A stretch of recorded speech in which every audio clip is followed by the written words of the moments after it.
Over to our facilitator. Thank you. Thank you. Thank you. Please, let's give a round of applause to our host, Rachel Ogbidi. Let's put our emoji of clapping. Give her a round of applause for obeying the call to bring us all together at a very strategic time.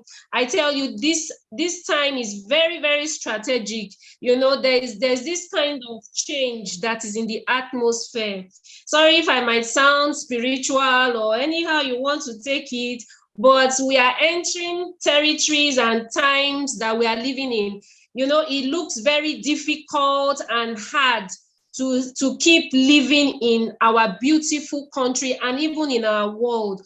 But I want you to know that there's a way you can thrive from home. You are not surviving. You are going to thrive. You are going to blossom. You know that despite the things that are happening in your environment, after this program, people will ask you, what is the secret to your flourishing? What is the secret to your blossoming, despite the fact that the environment might seem harsh? So I'll go straight to inviting our very first speaker.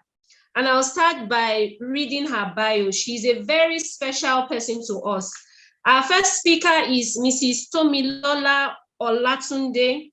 She is a trained computer scientist who shelved her ambition to continue in the IT industry to become a stay-at-home mom and homeschooling mom, which she has been doing for almost 5 years now. Wow. In her free time, Tomi does product photography and runs her blog, www.thecuddleblog.com. At the Cuddle blog, where she documents her motherhood and homeschooling journey. Tomi is married and has 2 wonderful children. You can connect with her on Instagram at the Cuddle blog and also on her email address, thecuddleblog@gmail.com. She is also the author of a wonderful book titled Free to Fly. Free to Fly, and it's on Seller. I want us to give a round of applause on our chat box, an emoji of welcoming Mrs. Tomilola Olatunde to Try From Home 2022. Let's give her a round of applause as she comes up to dish out the wisdom and all that God has prepared for us today. Let's welcome Mrs. Tomilola, please. Let's give her a round of applause. Give her the love, show her some love, tell her that she's a star that we have been looking forward to seeing. She's shining. And we know that as she comes to speak today, that our lives will take a new turn. You are welcome, Mrs. Tomi. Glad to have you here. Good morning. Good morning. Good morning, everyone. Good morning, I hope you guys are doing well this beautiful morning. I'm so happy to be here talking about one of my favorite topics. Being a stay-at-home mom and thriving as a stay-at-home mom. Welcome once again. As you heard, my name is Tomilola, and my name is Tomilola Olatunde, and I have been a stay-at-home mom I've been a stay-at-home wife / mom for 7 years.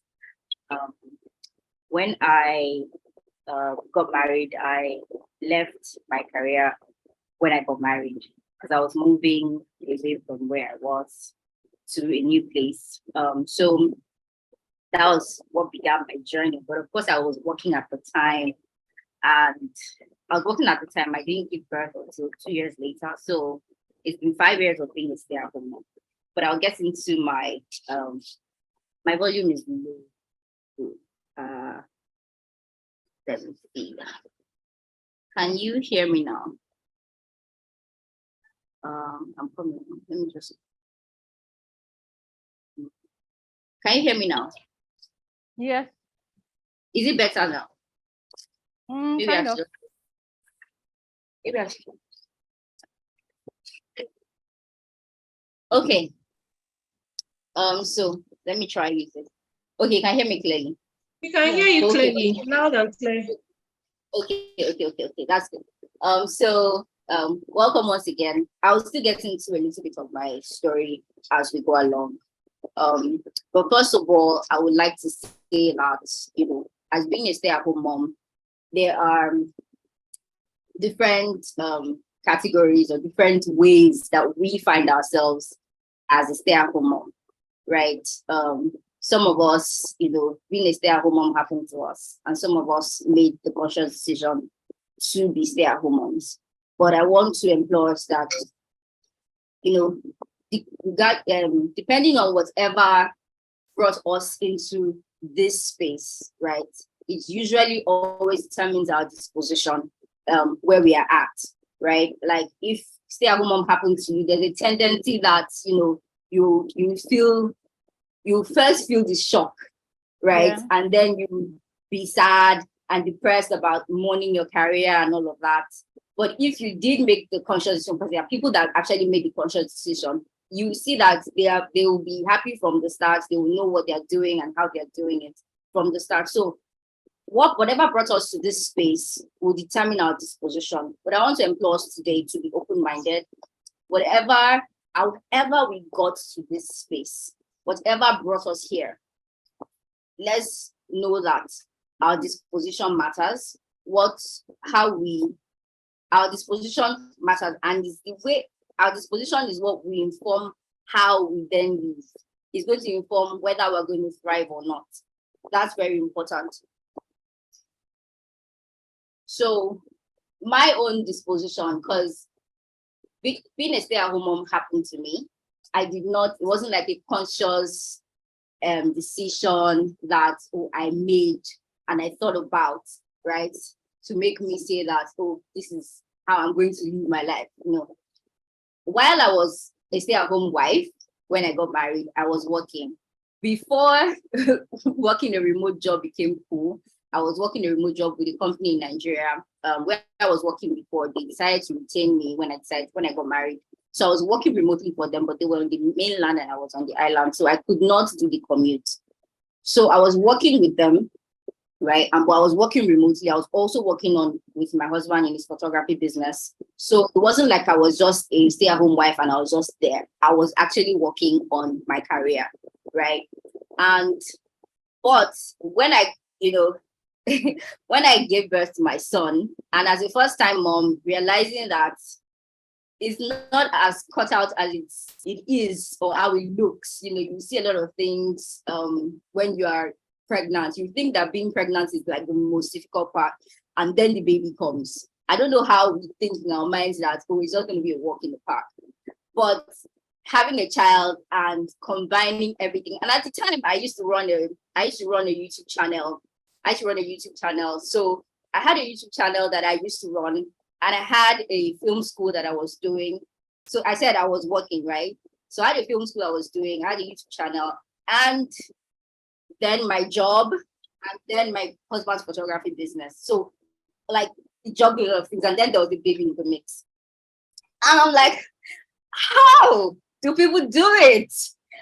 And I told myself the hard truth, right? When my son became about 9-10 months, I told myself the hard truth that I could not do it. I said, yeah, I see a lot of women doing it, but I can't, right? So it was a really, really, really tough decision for me.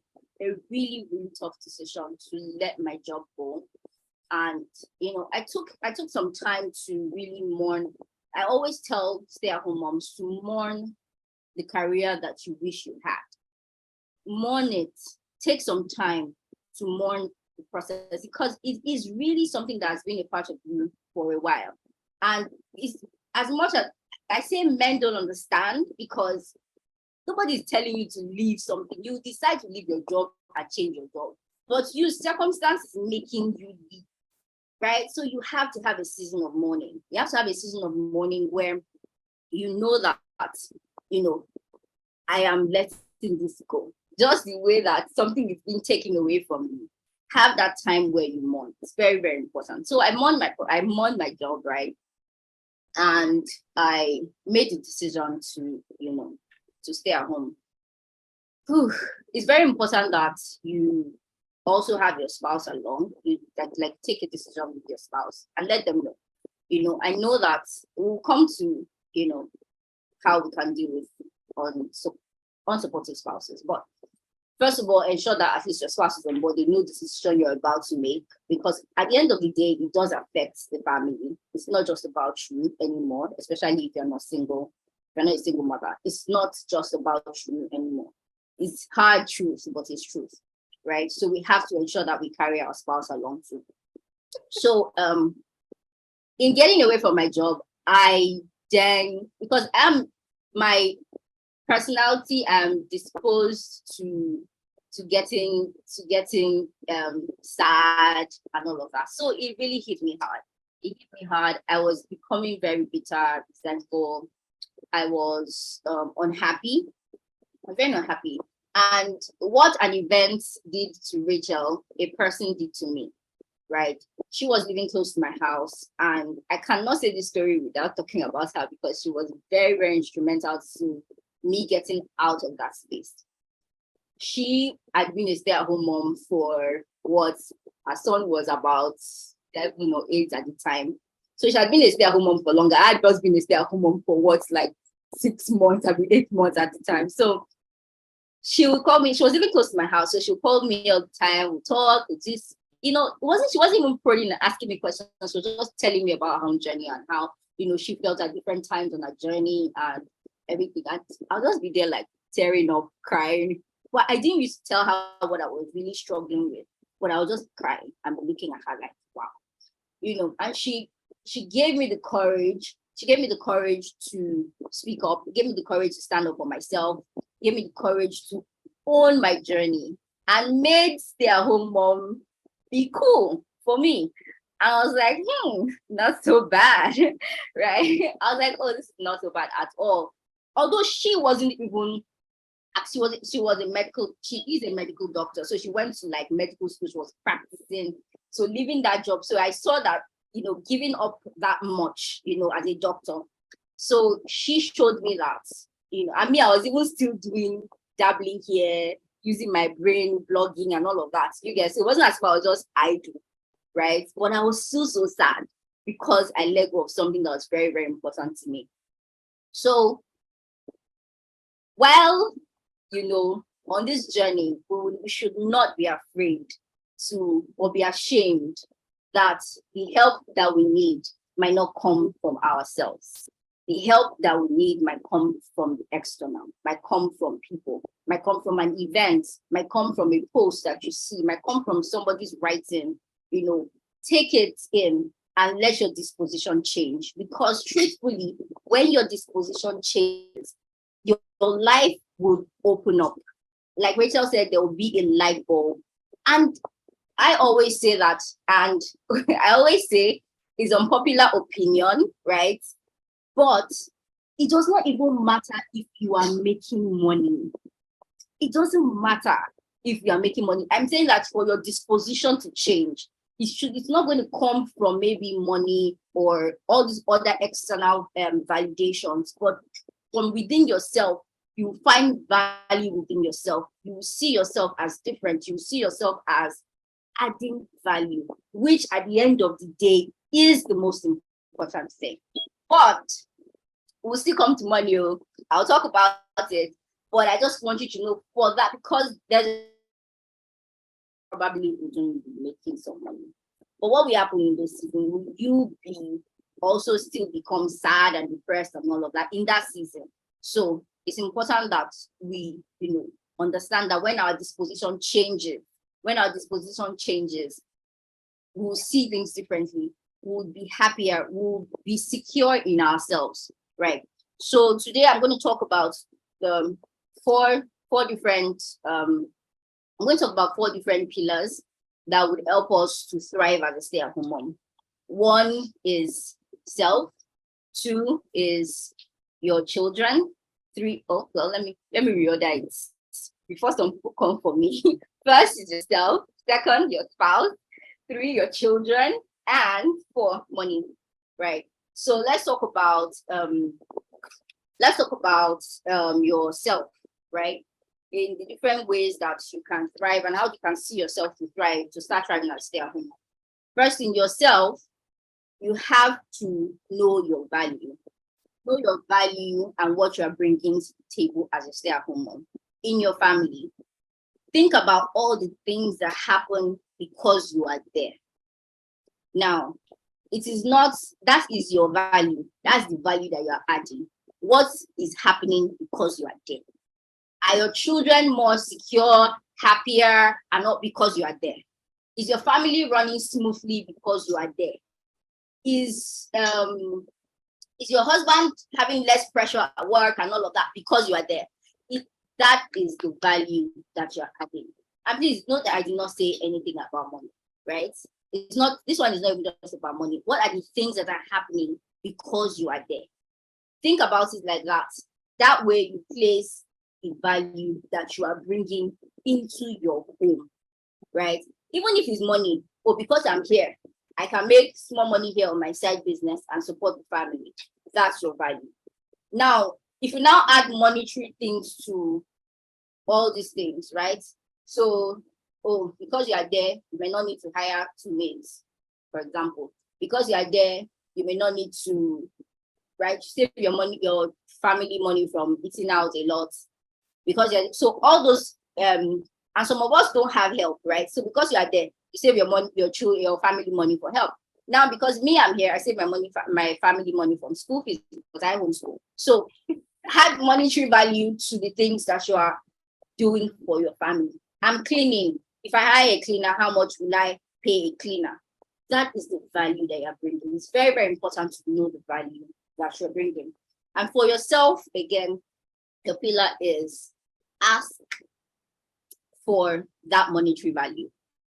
And when I'm saying ask for that monetary value, it's not, so it's not to say, you know your family, right? You know what is, you know the reality of your family. Even if you ask for a fraction of that monetary value that you're bringing to the table, it is not too much. It is not too much. You know your family, you know what works for you guys, but it's important that you have the conversation with your spouse. This is what I'm saving the family, and this is, I need a stipend. Can you give me a salary? Can I, have the conversation? If they're not open to it, keep asking. Give them grace, because of course they also have their notion and how we grew up, the things that we saw, what they believe is supposed to be, right? So, but also give them grace to know that they won't get there in a day, but still have the conversation. Help them see your value, right? Help them see your value. Help your spouse see your value. Help the society see your value. Third, find a mental balance.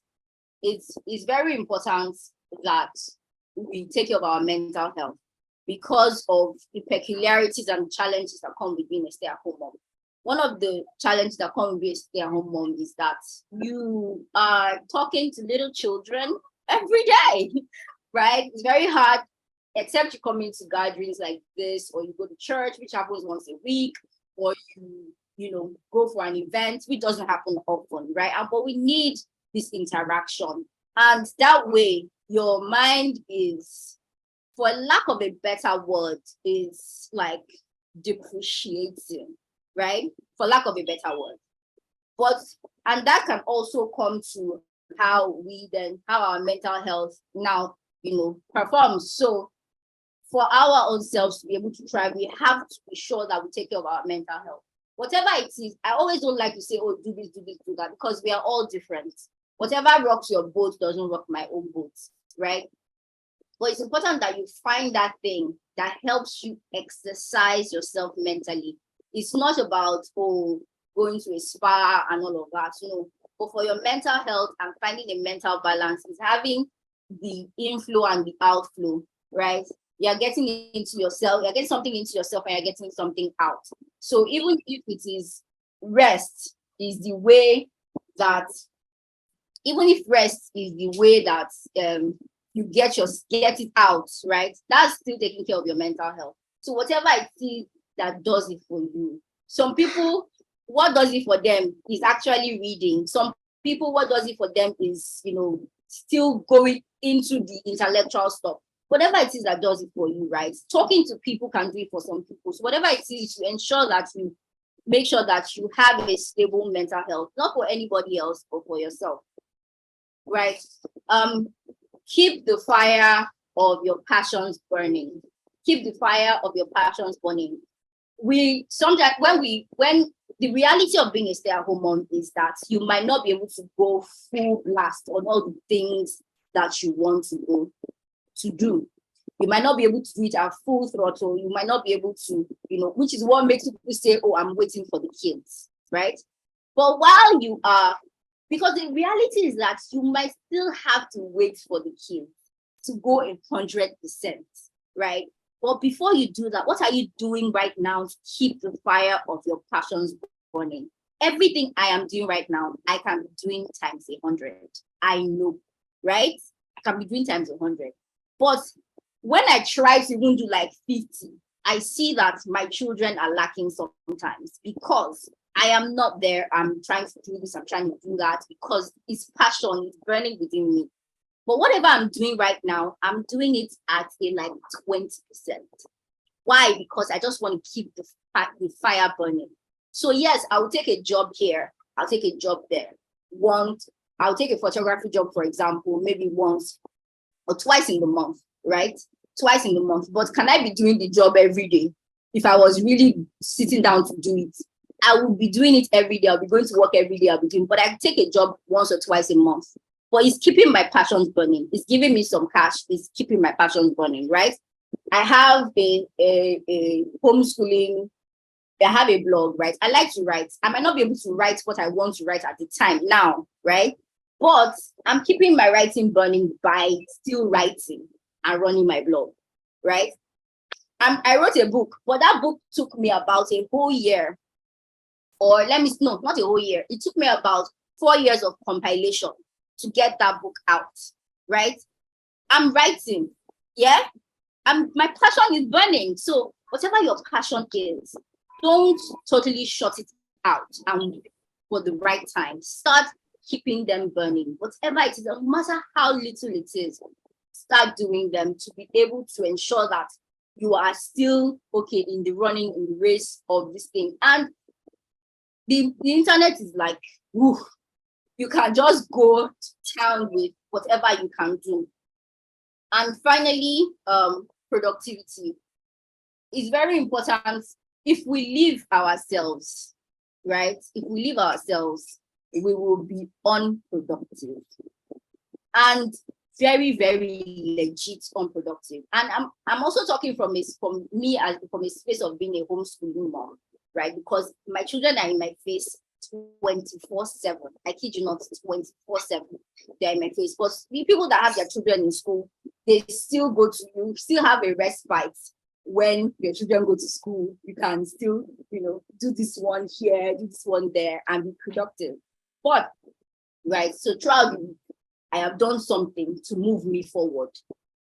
We can't even afford to run on everybody else's time because your reality is different.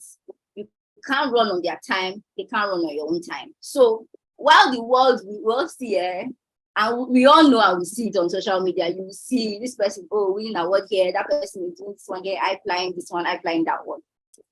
Your time is coming, baby.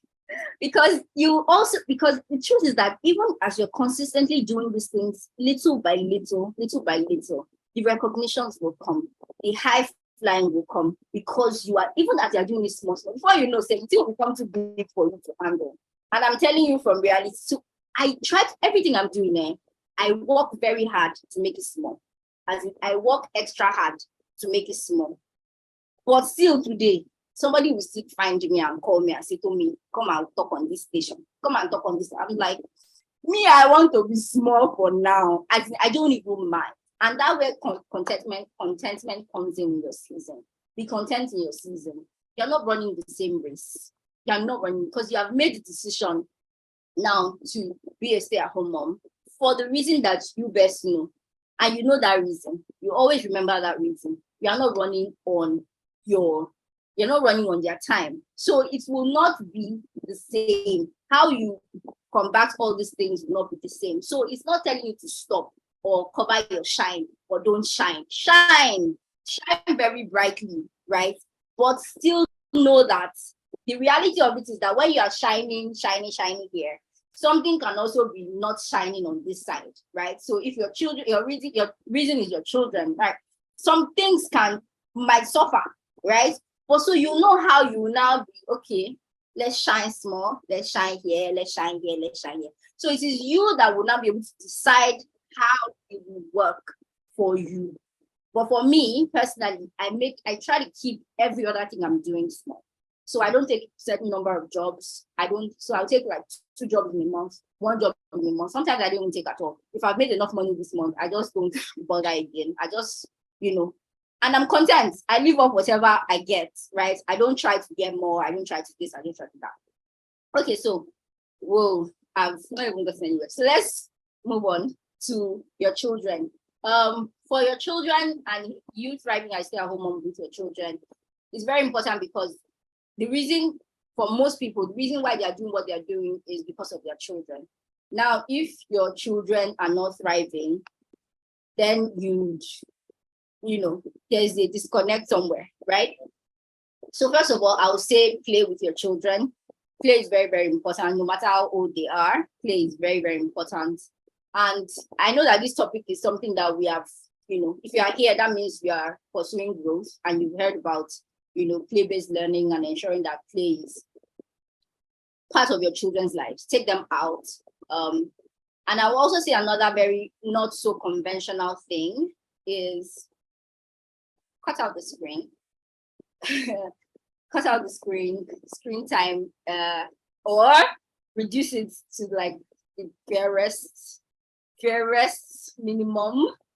I'm a very big advocate for cutting out screen. I did start out that way. I learned as well to cut out the screen, and I know that it's a more difficult route. It's a more difficult route to cut out the screen, and your children, especially if they've been used to it, still come at you with, oh, let me watch, let me this, let me that.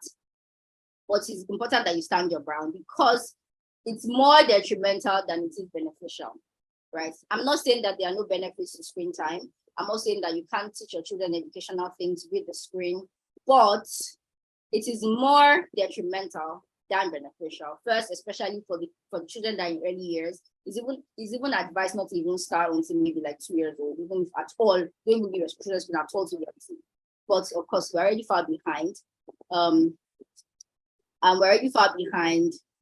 So ensure that just cut out the screen. If you want to know more about that one, you can. I'm happy to have a conversation about that. Then be involved in your children's lives. So let me run through the rest because I'm short on time.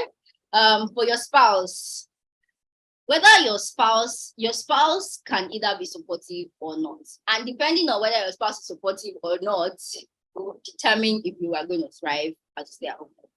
It's very, very important, as in very, very important that you are in a space where you are being supported. However, and some of our spouses, it is not because they just want to be difficult or they just want to be, but they just don't understand it, right? They just don't. So give grace and ensure that the conversation is being had until you are heard.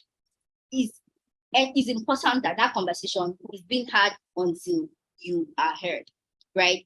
But it's not like, oh, throw away your spouse all the way together because they are not supporting you. But some of them just need to understand, right? Based off of what they've learned and based off of everything. So ensure that your spouse is, and if they're not, but again, have fun with your spouse, because again, you can suck yourself into the everyday life and everything that you do for the house, for the children, that sometimes your spouse can be relegated. So ensure that you have time for your spouse and build the relationship together, because again, the children will go and then you are left with this spouse that you're not talking to again. So ensure that you carry them along with your family dynamics. So let me just talk about money. Yeah, I have about 9 more minutes. So let me talk about money, which is very important, and I want to talk a little bit about that. The unconventional thing is you should and can be okay with financial dependence for a while. right? You can and you should. It's not the world will make you think and say it as if money is the most important thing. Because every time you hear something about stay-at-home mom, the first thing they'll tell you is, oh, how to make money as a stay-at-home. But it shouldn't be. There's so much more about our lives than money, right? So you can't be okay. Usually, I would like to even stop at you can be okay with financial dependence, right? But because of the world we are in, I don't want anybody quoting me. I don't like to argue. I don't like to. So I'll say be okay with financial dependence for a while, right? For a while. And then I always say that even if you just start out as a stay-at-home mom, give yourself like a 1 year gap, a 1 year gap, where you are critically thinking about what you want to do to make you money. Because, first of all, business is hard, right? It's not easy. They will come, they will tell you, do this business, do this one quickly, network marketing, round on, oh, advertise, they will tell you different things. But when you're not getting to it, that's when you will know that it is not easy. Okay, network marketing. Okay, so how will I get the 2 people that I need to get to? How will I get them? Is it not work you're going to put into it? Yes. So I'll say that give yourself a gap here and be fine with financial dependence, right? Especially if you do have a supportive spouse, if you have a supportive spouse, yes. If you don't have a supportive spouse, you have family. Because the reason why you're doing what you're doing should be the passion that burns within, not because some people have no other choice. They have children that have special needs, right? So what do you say to those kind of people? We just said, oh, go make money. Oh, okay, so my child with special needs will what? Suffer? So we are privileged because maybe some of us, our children don't have special needs, but some people don't have a choice. So we have to look at people beyond the money that they are bringing, right? So it's important that there's a cost to making money. There's a cost. No matter how anybody sees it, there is a cost to making money. If you have a help, that's your cost, right? You are paying external people to ensure that you can run your business, yeah? If you don't have a help, you are sleeping late in the night and you're sleeping, it's costing you your sleep. The reality of it and doing business and making money as a stay-at-home mom comes at a cost, no matter which way we look at it. They'll tell you the big things, or they will tell you the glossy things, but then they'll not say, when they now want to say, oh yeah, practical steps, then you now start seeing that, oh, right, I have to actually write the business plan. Oh, I actually have to market the product. Oh, I have to. And what is that? Is it not work? Is it not time? Is it not energy you're putting into it? It is. So whatever is worth doing, it has a cost. Eventually, when you grow your business, you have staff, you this, you are that, you are paying. That's your cost, right? So there's a cost to doing business as a stay-at-home mom. And sometimes, depending on whatever season, your children might not be at the fore because your business is growing. So let's know that there's a cost to doing business. So I have been doing this for like 5 years now, and I am burnt out.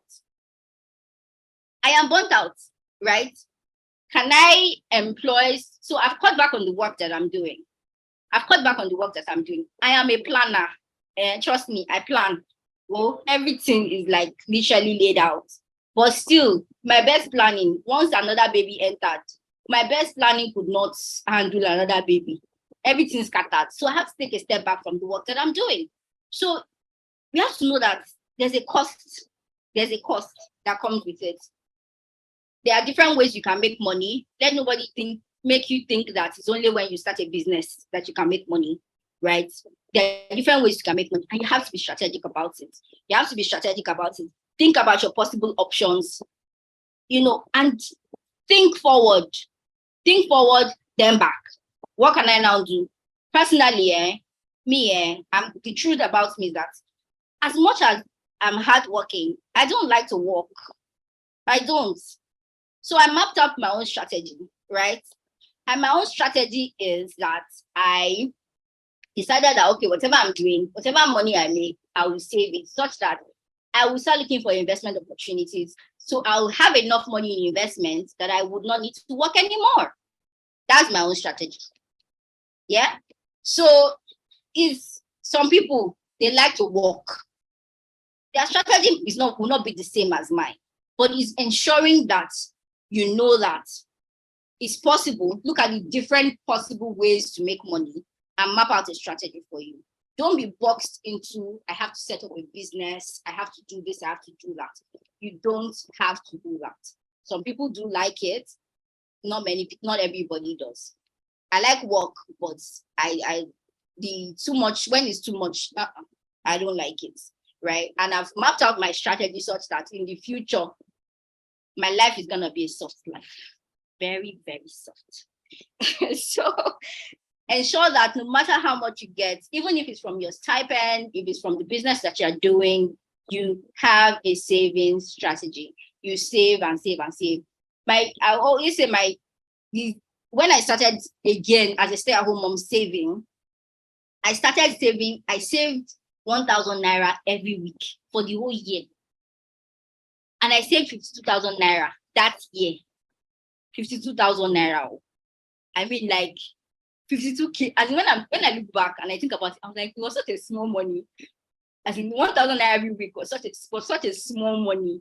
But it was big because some weeks I will not be able to find the 1,000 naira to save, right? So no matter how small, save. Like it adds up. I promise you, like it adds up a lot. I cannot begin to tell you how much my small little adding up has added up to today, but it's adding up. I can tell you that. And don't be afraid to start small. Don't be afraid to start small. It's not a competition. It's not a contest of who is. No. Focus on your journey. Focus on your reality and what will work for you part time. Because whatever worked for me when I had one child, now I'm changing it now because I have 2 children. So whatever works for you, and don't run on somebody else's clock. There are people that they will come on Instagram and be talking. They have children that are in university. You are struggling with 2 tiny thoughts, and you're thinking that you want to run at their clock. It's not going to be possible. So whatever you can do part-time on your own time, please focus on that. And I'll stop there and take questions. Thank you so much for having me. Please, let's give Mrs. Tomilola a round of applause to appreciate her. Yeah. Our questions ready. Please, let's drop our questions for her. She did a lot. In summary, I'll just summarize what she has given us today. She started by telling us that for us to thrive at home, our disposition goes a very long way. The way we see what it means to decide to be back home, to take care of our family, our children. Our spousal support is something we cannot do without. It's not about us. We need to carry our spouses along. We need to connect with others that are on similar paths like us. Like this forum now, we definitely will see people that are on similar journeys, not the same, but at least we can connect when we are sharing our experiences, and it can encourage us not to give up on the path we have agreed to go on. We should not allow shame to also hinder us. You know, many people feel that staying at home is a shameful thing, but we need to be proud and know the value we are bringing. 4 pillars, in summary, that will help us thrive as we move forward in the month of December and in 2023 is ourself, our spouse, our children, and the last thing she just talked about is money. So I'll allow her to take questions. Please, if you have questions, put it in the chat box and she will attend to them.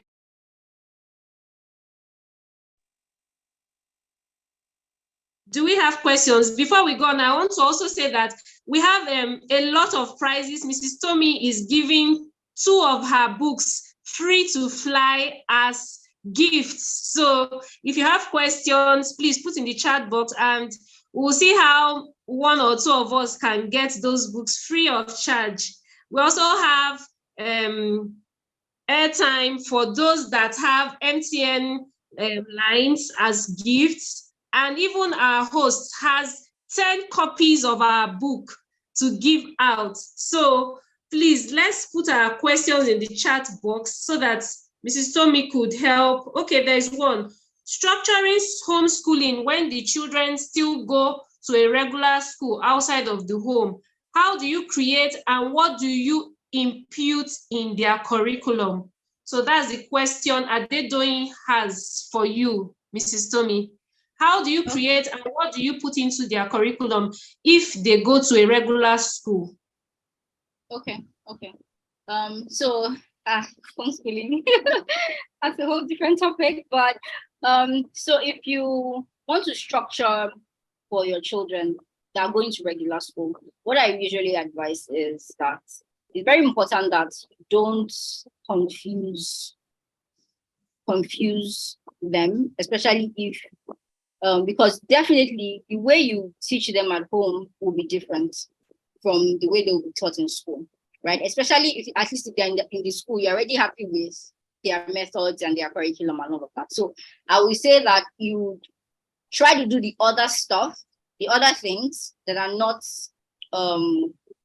in school, right? So the structure will be different for everybody, right? There are some schools that they do maybe theme-based learning. There are some schools that they do the traditional mode of education where it's just basically subject per subject and per subject.